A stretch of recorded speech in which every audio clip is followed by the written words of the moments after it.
ஐயனார் துறை சீரியலில் அடுத்து வர எபிசோடில் ஒரு வழியாக நிலாவுக்கும் சோழனுக்கும் கல்யாணம் ஆகி வீட்டுக்கும் வந்துடுறாங்க. அதுக்கடுத்து தான் பார்த்திங்கன்னா அவங்களுக்கு பால் பழம் கொடுத்து ரொம்பவே சந்தோஷப்படுத்துகிறாங்க. என்ன அத்தை, இந்த வீட்டில் வெறும் ஆம்பளைங்களாவே இருக்காங்க, நிலா எப்படி இந்த வீட்டிலலாம் இருந்தா? அவகிட்ட நான் எத்தனையோ தடவை சொல்லிட்டேன், ஆனால் அவள் மாறதாவே இல்லை. சரி விடுங்க அத்தை, அவங்களுக்கு தெரியாத நம்மளே சொல்லி கொடுப்போம் அப்படின்ற மாதிரி சொல்லிடுறாங்க. அதுக்கடுத்து தான் பார்த்திங்கன்னா மனோகர் இருந்துட்டு நிலாவை தனியாக கூட்டிகிட்டு போகிறாங்க. இங்கே பாருமா, உனக்கு நீ ஆசைப்பட்டதுனால தான் உனக்கு மறுப்பு சொல்லாமல் சோழனுக்கு அங்கே உன்னை கல்யாணம் பண்ணி வச்சோம். ஆனால் எனக்கு என்னமோ இந்த வீட்டில் நீ சந்தோஷமாக இருக்க மாட்டியோன்னு தோணுது அப்படின்ற மாதிரி சொல்லிடுறாங்க. என்னப்பா பேசுகிறீங்க? இந்த வீட்டில் நான் ஒரு வருஷம் இருந்திருக்கேன்ப்பா.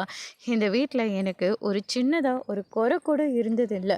அவ்வளோ நல்லா இந்த வீட்டில் இருக்கிறவங்க என்னை ரொம்பவே நல்லா பார்த்துக்கிறாங்க. என்னை நினச்சி நீங்கள் கவலையே படாதீங்கப்பா, நான் ரொம்ப சந்தோஷமாக இருப்பேன்.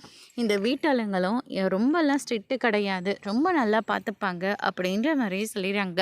அதுக்கு அடுத்ததான், நாங்கள் உன்னை கொடுமை பண்ணதா சொல்கிறியாம்மா அப்படின்னு சொல்லிட்டு கேட்கவும், நான் உங்களை கொடுமை பண்ணுறதா சொல்லவே இல்லைப்பா, நீங்களே என்னை ரொம்ப நல்லா பார்த்துக்கிட்டீங்க. ஆனால் என்ன பண்ணுறது, நான் ஆசைப்பட்டதை எதுவுமே நீங்கள் இது வரைக்கும் எனக்கு செஞ்சதே இல்லை. நிலா ரொம்பவே வருத்தப்பட்டு சொல்லிக்கிட்டு இருக்காங்க. அதுக்கடுத்ததாக சோழன் ஒரு பக்கம் பேசிகிட்டே இருக்கிறேன்னு சொல்லிட்டு நிலாவை அப்படியே கூட்டிகிட்டு போயிடுவாரோ அப்படின்னு சொல்லிட்டு சோழன் ஒரு பக்கம் ரொம்பவே பயந்து போயிருக்காங்க. அதோடு இன்னைக்கான பிரமோ முடிச்சிருக்காங்க.